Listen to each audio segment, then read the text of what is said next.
The friendship, but he's a highly respected man. He's respected very much in his country and all throughout Europe and throughout the world where they know him. He's built a tremendous military, powerful military, uses a lot of our equipment. And it's an honor to have him at the White House. We're going to have a lunch together. We're going to have a discussion, big discussion. We do a lot of trade with Turkey, and we're going to continue. We're going to do some additional trade. They want to buy F-16s, F-35s, and some other things, and we're going to talk to them about that. And we're just going to have, I think, a very interesting couple of hours. We're going to get a lot done. But I have great respect for this man, and we've had a very good relationship for a long time. If you remember, he led Pastor Brunson. He freed Pastor Brunson. Pastor Brunson was put in jail for 35 years before I got there. This was a group that should have stopped it, and the president, after I called him, released him, which was a great thing for our Christian community, our evangelical community. The evangelicals really wanted that. It was very important to him, so I always remembered that. But he released him from 35 years in prison. And Pastor Brunson now is healthy, happy, and well. And we're very happy about that. But it's a great honor to have the President of Turkey with us. And how are you? Fine. Say a few words. And you? Great guy. Öncelikle bu ziyaretimizi Birleşmiş Milletler Genel Kurulu'yla iç içe olan bir dönemde gerçekleştirdiğimizden dolayı arkadaşlarımla beraber çok mutluyuz. Gerek Sayın Trump'ın birinci döneminde gerekse ikinci dönemde Türkiye-Amerika ilişkilerinde farklı bir süreci yaşıyoruz. Kendilerinin de az önce ifade ettiği gibi gerek F-35 konusu, gerek F-16 konusu, gerekse Halk Bankası'yla ilgili aramızdaki ilişkiler konusunu bugün etraflıca görüşme fırsatı bulacağımıza inanıyorum. Heybeliada okuluyla ilgili ise orada üzerimize ne düşerse biz onu zaten yapmaya hazırız. Dönünce de Sayın Bartolomeo'yla bu konuyu görüşme fırsatı bulacağım. First, Mr. President, I am very pleased that this visit actually coincides with the 80th UNGA. So I am very pleased to be here with my colleagues and friends. And as we have said, during the first term of your presidency and during your second term, we are able to carry Turkey and U.S. relations to a much different level and process. And as you've said, we have an opportunity here today to be able to discuss some of the issues regarding the F-35, the F-16, and also the Halkbank case, and we will have an opportunity to thoroughly discuss them. And based on what you have mentioned regarding the Heybeliada school, we are ready to do whatever we can that falls on our part, and I will, when I get back, try to discuss this issue with the esteemed Mr. Bartholomos to discuss how we can move forward on that. Okay, very good. I would like to be able to do that. The Greek Orthodox Church was here, and they would really like to have some help. They need some help, and I said I'd mention it, and we appreciate it. So this is a tough man. This is a guy who's highly opinionated. Usually I don't like opinionated people, but I always like this one. But he's a tough one, and he does an amazing job in his country. And we've had tremendous relationships, both having to do with war and having to do with trade. And I guess today we're talking about both. I'd like to have him stop buying any oil from Russia while Russia continues this rampage against Ukraine. And they've been fighting. They've lost millions of lives already. And for what? You know, for what? It's disgraceful. And I said yesterday, let it keep going because their economy is absolutely terrible right now. And I think it's a shame that they're doing that, killing a lot of people unnecessarily. 7,818 people were killed last week, mostly military people, their people, and Ukrainians. More Russians, actually, than Ukraine, a little bit more. But it's such a waste of human life, and so he ought to stop. Putin ought to stop. And with that, we'll get to a little bit of a discussion. We're going to make some great trade deals for both countries. We do a lot of business with Turkey. They build great products. They build beautiful, great products, really fantastic manufacturers. And we buy a lot from them, and they buy a lot from us. Would you have any questions, please? Thank you very much. You repeatedly called out Obama and Biden administrations for their stupid decisions. One example you gave was a refusal to sell the Patriot missile defense systems to Turkey, which resulted in the expulsion of the country from the F-35 program. Now, you are known to be a great deal maker in Turkey. What can you do to undo this stupidity? Yes, CNN, sir. CNN? Well, because you sounded like a nice guy, but CNN is fake news. But you sound like the real deal to me, so I'll answer the question. We're going to be discussing the Patriot system, which is the best system. We'll discuss that. We're going to discuss the F-35. We'll be discussing all of the things that you know about and that some of that you mentioned. And I think he'll be successful with buying the things he'd like to buy. What concrete steps can you take? Well, we'll have to see. We haven't even started yet. But I know he wants the F-35, and he's wanted that, and we're talking about that very seriously. And the F-16, we're in great shape. Certain other things he needed, as you know, and I'm going to see to it that we get that to him. He needs certain things, and we need certain things. And we're going to come to a conclusion. You'll know by the end of the day. Go ahead, please. Sayın Cumhurbaşkanım, siz Başkan Trump'ın ne kadar barış için çabalar gösterdiğini daha önce de söylemiş bir cumhurbaşkanısınız. Siz de bölgede birçok ülkeyle, birçok liderle görüşmeler, kontaklar kurabiliyorsunuz. Bu konuda birlikte nasıl çalışabilirsiniz gelecekte? Buna inandığım için zaten bunları söylüyorum. Birlikte el ele bölgedeki bu sıkıntıları aşacağımıza da inanıyorum. Mr. President, tariffs, when are you planning Because I haven't learned this language yet. Yes. What did he say? The gentleman was asking, Mr. President, you have referred to President Trump's peace efforts, and you have also contact with many leaders in the region. And what do you think that you can do about this? And Mr. President has said that, yes, I believe in the peace efforts that President Trump is leading, and together we will be able to overcome the challenges in the region. I think it's true. He's got tremendous influence in the region. Yeah, please. Mr. President, when are you planning to lift CAATSA sanctions against Turkey? Against sanctions against Turkey? Could be very soon. If we have a good meeting, almost immediately. President Erdoğan is removing tariffs on U.S. goods, and what impact it would be in U.S. production? Where are you from? Turkey. I see. We have a lot of people from Turkey here. That's good. Because I like the questions very much, actually. They're very nice questions. We'll see about tariffs. We're going to be talking about tariffs. You already removed them. Well, we're going to be talking about that. Sanctions on Russia, even if not all NATO countries stop purchasing Russian oil? We're going to be seeing about that. The NATO countries were disappointing in that regard, but they've been very amazing in other ways. They did, as you know, they went from 2% to 5% GDP, and that's a big step, and it's paid. I mean, they have the money there. And we're selling a tremendous amount of military equipment to NATO. We're selling. We're not giving like Biden did. We're selling it to NATO, and it's a lot. They're buying a lot, and I assume they're giving it to Ukraine. They could buy it for other reasons too, but I assume they're giving most of it to Ukraine. But they're buying highly sophisticated weaponry, and they're paying for it full price. And that's how we're involved. Biden gave $350 billion.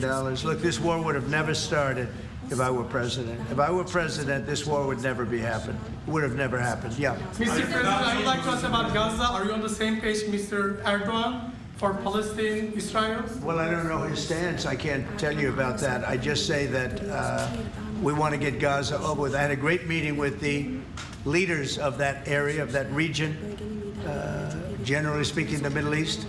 We had a great meeting the other day at UNGA, as you know, and I think we're close to getting some kind of a deal done. Yeah, we want to get the hostages back. I have to get the hostages back. We're the ones that got the hostages, all of them. that we have now. But it looks like there are 20 living hostages and probably 38 or so dead hostages. Pretty sad. And the parents of those dead souls, those dead, mostly men, boys, in many cases like literally boys, they want those bodies back so badly, as much as though they were alive. And so we had a very good meeting with the representatives of the most powerful countries in the Middle East, and I think we're going to be close to a deal.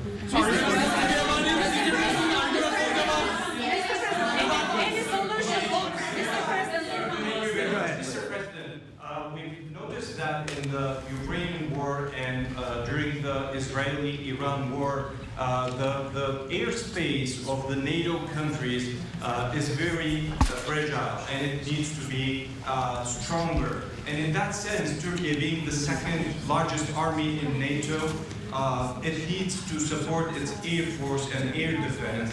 How do you look at this issue in general as a NATO? Because it's the eastern flank of Yeah, we're in NATO, and you know, they're paying now 5% of GDP. Nobody thought that was possible, and they agreed to that 6 months ago when I was there. And the relationship is very good. The NATO countries are, I mean, with us, is the strongest it's ever been. We used to complain that they're paying 2%, but they're not paying. The United States was paying almost everything. And now they're paying 5%, and they've paid.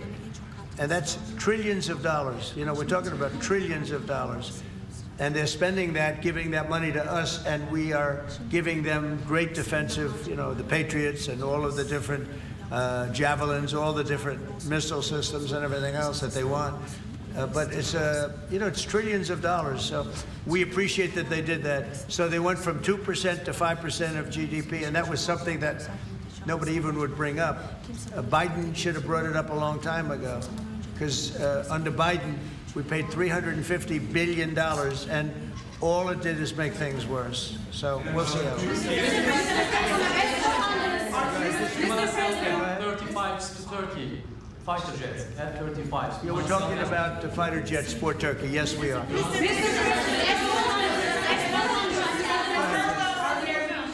we going to see any steps going to be taken today about the issue, about the things that are going on in the Gaza, Palestine? Are we going to It could be today. Yeah, it could be today.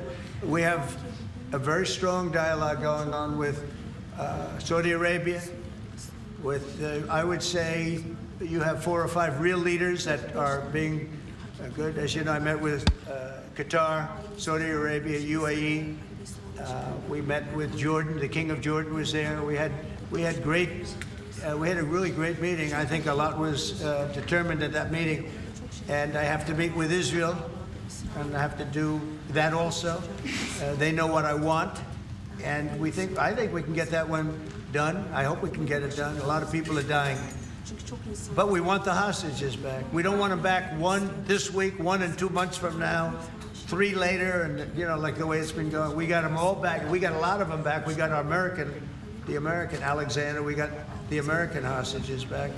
But we have now 20 plus 38 bodies, dead bodies, and we want them all back. And we want them back at one time.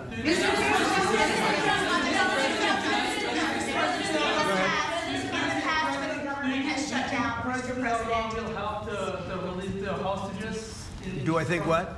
Do you think President Erdoğan will help to release the hostages? I don't know if he'll help in that. I don't really think we have. I don't think it'll be necessary in this case. I think we're going to be in a pretty good position. There are a lot of people that want that done. I met with great leaders. Look, you saw the people that were there, and great leaders. Egypt was also represented. We met with the leaders of that part of the world, and they want to see if they can get something done. And I'm going to have to tell Israel, let's go. We want to get the hostages back. Everybody wants to see that war over with, by the way. Everybody. So we're going to see what happens. Mr.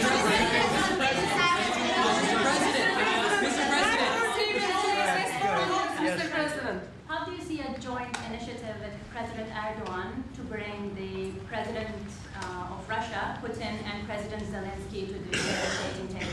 Well, I can tell you that President Erdoğan is very respected by both of them. Everybody respects Erdoğan. They really respect Erdoğan. I do. And I think he could have a big influence if he wants to. Right now, he's very neutral. He likes being neutral. So do I like being neutral. But he's somebody that if he got involved, the best thing he could do is not buy oil and gas from Russia. If he did that, that would be probably the best thing. He knows Putin like I know Putin.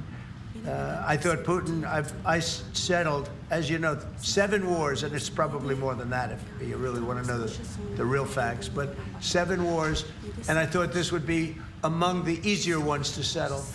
But I'm very disappointed in Putin. And he's been fighting hard, he's been fighting long, and they lost millions, they lost like 1 million soldiers. And you know, with all of the heavy bombardment over the last 2 weeks, they've gained almost no land. Think of that. They've gained almost no land. And I'm not going to ever call anybody a paper tiger, but Russia spent millions and millions of dollars in bombs, missiles, ammunition, and lives, their lives. And they've gained virtually no land. I think it's time to stop. I really do. Mr. President, a few months ago, you met with Aliyev and Pashinyan. Can you follow up? So where? You met with Aliyev and Pashinyan, Azerbaijan President Aliyev and Pashinyan. Can you follow up on what you want to say about current process? No, I can't. I like this guy. I like him. He's from CNN. Fake news, the worst fake news, but I like him. So it's CNN Turkey. I'll get Brian. Go.